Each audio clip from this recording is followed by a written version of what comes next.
Turkish style donor কাবাব। আজকে আপনাদেরকে একদম সহজভাবে টার্কিশ স্টাইলের ডোনার কাবাবটি তৈরি করে দেখাবো। টার্কিশ এই ডোনার কাবাবটি ভাইরাল হয়ে গিয়েছে, তাই আমিও আপনাদের জন্য নিয়ে এসেছি একদম সহজ রেসিপিটি। আসসালামু আলাইকুম everyone, welcome to Mehnaz moms kitchen. আমি একদম চুলায় আর ওভেনে দুইটি করে দেখাবো। আপনাদের কাছে যেটা সহজ মনে হয় সেটা তৈরি করে ফ্যামিলির সবাইকে নিয়ে এই টার্কিশ স্টাইল ডোনার কাবাবটি খেতে পারেন। একবার হলেও তৈরি করবেন। আমি এখানে চপার মেশিন নিয়েছি। এখানে একটি বড় সাইজের পেঁয়াজ দিয়ে দিলাম। তার মধ্যে ২টি রসুন দিয়ে দিয়েছি। ১ ইঞ্চি মতো আদা নিয়ে নিয়েছি। আদাকে আমি স্লাইস করে দিয়ে দিলাম। তারপর 1 টিস্পুনের মতো আমি থাইম দিয়ে দিলাম। থাইমসটি হলো জয়িত্রীর পাতাকে শুকিয়ে নিয়ে হয়, এটাকে থাইমস বলে। ১.৫ টেবিল স্পুনের মতো লবণ দিয়ে দিয়েছি। 1 টেবিল স্পুনের মতো আমি পাপরিকা গুঁড়া দিয়ে দিলাম। 1 টিস্পুনের মতো গোলমরিচের গুঁড়া দিয়ে দিয়েছি। সেই সাথে 1/4 কাপের মতো টক দই দিয়ে দিয়েছি। দইয়ে কোনো প্রকার পানি থাকা যাবে না। 2 টেবিল স্পুনের মতো অলিভ অয়েল দিয়ে দিয়েছি বা জৈতুন তেল। এরপর পেঁয়াজকে ভালো করে চপারের সাহায্যে এগুলাকে সব চপ করে নিতে হবে। যাদের কাছে চপার মেশিন নাই তারা কি করবেন, গ্রেটারের সাহায্যে পেঁয়াজগুলাকে গ্রেট করে নেবেন। এর মধ্যে আমি 1 কেজি গরুর কিমা দিয়ে দিয়েছি। আপনারা চাইলে মাটন কিমা বা বিফ কিমা যে কোনো একটা ইউজ করতে পারেন। আমি এখানে 1 কেজি বিফ কিমা নিয়ে নিয়েছি। এবার আবার চপারের সাহায্যে ভালো করে এগুলাকে চপ করে নিতে হবে। আপনারা যদি চান ব্লেন্ডারও এগুলাকে চপ করে নিতে পারেন। ২ থেকে ৩ মিনিটের মতো কিমাগুলাকে আমি ভালো করে চপ করে নিয়েছি। এবার একটি প্লেটে উঠিয়ে রাখবো। ডোনার কাবাবগুলো তৈরি করার জন্য আমি এখানে বেকিং পেপার বা বাটার পেপার নিয়ে নিয়েছি। বাটার পেপারের উপর পরিমাণ মতো কিমা দিয়ে দিলাম। কিমা হাতের সাহায্যে হাতে একটু তেল মাখিয়ে নিবেন। হাতে তেল মাখিয়ে কিমাগুলাকে ভালো করে স্প্রেড করে দিবেন, চারিদিকে ছড়িয়ে দিবেন। এবার উপর দিয়ে আরেকটি বাটার পেপার দিয়ে ভালো করে বেলনির সাহায্যে এটাকে একদম পাতলা করে বেলে নিতে হবে। আস্তে আস্তে করে এটাকে আরো বড় করে নিবেন। আমি যেভাবে দেখিয়ে দিলাম ঠিক সেম প্রসেসে একটি বাটার পেপারের উপর আরেকটি বাটার পেপারটা দিয়ে ভালো করে এটাকে সব দিকে ছড়িয়ে দিতে হবে।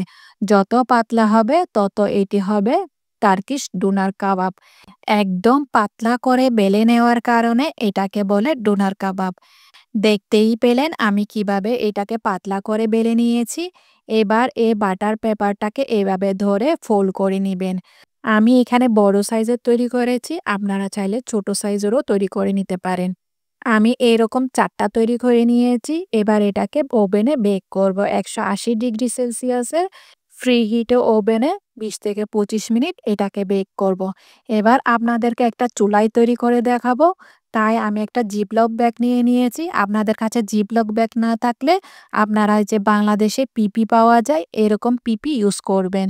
আমি যেভাবে দেখিয়ে দিচ্ছি এভাবে হাতের সাহায্যে এটাকে স্প্রেড করে চারিদিকে ছড়িয়ে দিবেন। তারপর একটি বেলনির সাহায্যে ভালো করে বেলে নিবেন। আমি যেরকম দেখিয়ে দিচ্ছি ঠিক সেম প্রসেসটি ফলো করবেন।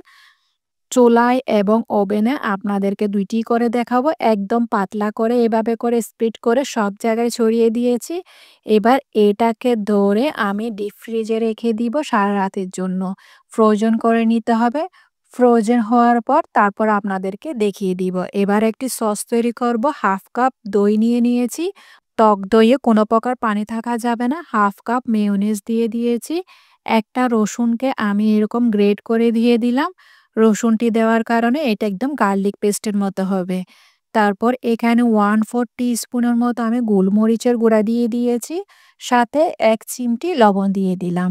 এবার এখানে আমি 1/2 টিস্পুনের মতো থাইম দিয়ে দিয়েছি। জয়িত্রীর পাতাকে ড্রাই করে বা শুকিয়ে নেওয়াকে থাইমস বলে। তারপর এগুলাকে সব ভালো করে মিশিয়ে নিয়েছি। বাস তৈরি হয়ে গিয়েছে আমার মজাদার সস। সসটি আমি এখন একপাশে রেখে দিব। ওভেন থেকে 20 থেকে 25 মিনিট বেক করার পর আমি কাবাবগুলাকে বের করে নিয়েছি। কাবাবে অনেক পানি বের হয়েছে, পানিগুলাকে ছেঁকে ফেলে দিয়েছি।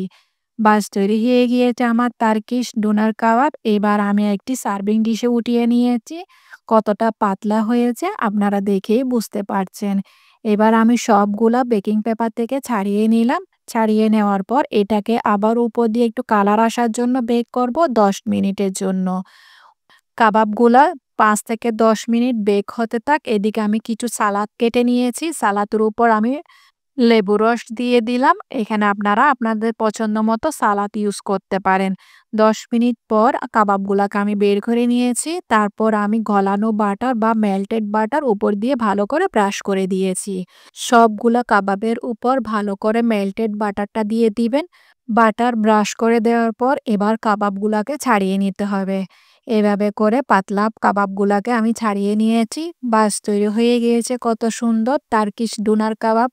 এই কাবাবটি খেতে যে এত সুস্বাদু হয় একবার না বানালে বুঝতে পারবেন না। এই কাবাবগুলাকে দিয়ে আপনারা যে যেভাবে খেতে চান এভাবে করে খেতে পারেন। এই ডোনার কাবাবটি গরম গরম খেতে হয় একদম অসাধারণ। আমি শর্মা তৈরি করে আপনাদেরকে দেখিয়ে দিব, তাই আমি একটি পিটা ব্রেড নিয়ে নিয়েছি। এরকম পিটা ব্রেডকে মিডল ইস্টে বলা হয় খবুস। আমি একটি খবুস নিয়ে নিলাম। খবুসের উপর দিয়ে আমি সস যে তৈরি করে রেখেছিলাম ওই সসটা দিয়ে দিয়েছি। এখানে পরিমাণ মতো সস দিয়ে ভালো করে চারিদিকে ছড়িয়ে দিলাম। আপনারা আপনাদের পছন্দ মতো তৈরি করে শর্মা খেতে পারেন। এবার পরিমাণ মতো ডোনার কাবাব দিয়ে দিলাম। তারপর এর উপরে দিয়ে আমি যে সালাদ কেটে রেখেছিলাম, সালাদগুলো পছন্দ মতো দিয়ে দিয়েছি। পেঁয়াজ দিয়ে দিলাম, কিউকাম্বার দিয়ে দিলাম, সাথে লেটুস দিয়ে দিয়েছি, টমেটো স্লাইস দিয়ে দিলাম। বাস তৈরি হয়ে গিয়েছে আমার মজাদার ডোনার কাবাব রেসিপিটি। একবার হলো আপনারা ট্রাই করবেন। ট্রাই করে অবশ্যই আমাকে কমেন্টে জানাবেন। কতটা পাতলা হয়েছে দেখেই নিশ্চয়ই বুঝতে পারছেন। আমি আপনাদেরকে এটা তো ওভেনে তৈরি করে দেখিয়ে দিলাম। এবার আপনাদেরকে আমি চুলায় তৈরি করে দেখাবো। আমি যে ফ্রোজেন করে রেখেছিলাম কাবাব, এটাকে আমি বের করে নিয়েছি। যখন এই কাবাবটি সম্পূর্ণ ফ্রোজেন হয়ে গিয়েছে, তখন এটাকে আমি কাঁচি দিয়ে ভালো করে কেটে নিব। যেরকম টুকরা আপনারা খেতে চান ওইরকম টুকরা স্লাইসগুলো করে নিবেন। আমি যেভাবে দেখিয়ে দিচ্ছি ঠিক সেমভাবে আমি টুকরাটা করে নিয়েছি। করে নেওয়ার পর দেখুন প্লাস্টিকটা উঠে গিয়েছে। এভাবে করে প্লাস্টিকটা সরিয়ে নিবেন। বাস তৈরি হয়ে গিয়েছে বাটার পেপার বা বেকিং পেপার ঝামেলা ছাড়াই ডোনার কাবাব। যাদের কাছে ওভেন নাই, বাটার পেপার, বেকিং পেপার নাই তাদের জন্য আমি এই পদ্ধতিটা দেখিয়ে দিয়েছি। আপনারা এই পদ্ধতিটা ফলো করে ডোনার কাবাব তৈরি করে নিতে পারেন। এবার চুলায় একটি ফ্রাই প্যান বসিয়ে দিলাম। ফ্রাই প্যান যখন গরম হয়ে আসবে এখানে কিছুটা বাটার দিয়ে দিয়েছি। বাটারের মধ্যে আমি কাবাবগুলা ভেজে উঠাবো। আস্তে আস্তে করে ফ্রোজেন কাবাবগুলো আমি দিয়ে দিয়েছি। আপনারা আপনাদের পছন্দ মতো কালারটি চলে আসলে কাবাবগুলো নামিয়ে নিতে পারেন। বাস তৈরি হয়ে গিয়েছে টার্কিশ ডোনার কাবাব। আমি চুলায় এবং ওভেনে দুইটাই দেখিয়ে দিচ্ছি। আপনাদের সুবিধা মতো আপনারা যে কোনো একটা তৈরি করে অবশ্যই ট্রাই করবেন। আশা করছি আজকে আমার রেসিপি আপনাদের অনেক ভালো আর সহজ লেগেছে। যদি ভালো লেগে থাকে তাহলে ফ্রেন্ডস অ্যান্ড ফ্যামিলির সাথে অবশ্যই শেয়ার করবেন। কাবাবগুলা আমি লালচে করে ভেজে নিয়েছি। এরকম কাবাবগুলা আপনারা তৈরি করে ফ্রেন্ডস অ্যান্ড ফ্যামিলির সাথে শেয়ার করতে পারেন। দেখুন কতটা সুন্দর হয়েছে কাবাবগুলা। তবে আমার থেকে ওভেনের চেয়ে চুলারটা অনেক জুসি মনে হয়েছে। আপনারা তৈরি করলে অবশ্যই জানাবেন। আজকে তাহলে এ পর্যন্ত। দেখা হচ্ছে নতুন আরেকটি রেসিপি নিয়ে। সে পর্যন্ত ভালো থাকবেন, সুস্থ থাকবেন, আমার জন্য দোয়া করবেন।